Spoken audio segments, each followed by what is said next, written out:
বিএনপির vice chairman ও সাবেক মন্ত্রী বরকতুল্লাহ বুলুর রোগ মুক্তি কামনায় মঙ্গলবার বাদ মাগরিব বিশিষ্ট ব্যবসায়ী ও দুর্গাপুর ইউনিয়নের সাবেক ছাত্রনেতা ইব্রাহিম খলিল রানা এর সার্বিক তত্ত্বাবধানে ও 11 নং দুর্গাপুর ইউনিয়ন বিএনপি অঙ্গ ও সহযোগী সংগঠনের আয়োজনে মিলাদ ও দোয়া অনুষ্ঠিত হয়।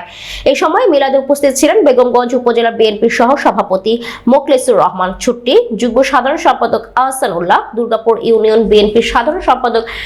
রেজাক উদ্দিন, হাফেজ সরকার, সহ সভাপতি ডক্টর দেলোয়ার হোসেন, যুগ্ম সাধারণ সম্পাদক সাইফুল ইসলাম, বিকম দুর্গাপুর ইউনিয়ন যুবদলের সাবেক সিনিয়র যুগ্ম আহ্বায়ক মহিউদ্দিন পলাশ, যুবদল নেতা ফজলুল হক সাব, উপজেলা ছাত্রদলের যুগ্ম আহ্বায়ক আমিনুল ইসলাম আমিন, ইউনিয়ন ছাত্রদলের সাবেক সাধারণ সম্পাদক মোহাম্মদ ইউসুফ উদ্দিন, ইউনিয়ন ছাত্রদলের সাধারণ সম্পাদক এনামুল হক জীবন সহ ইউনিয়ন বিএনপির অঙ্গ ও সহযোগী সংগঠনের নেতৃবৃন্দ।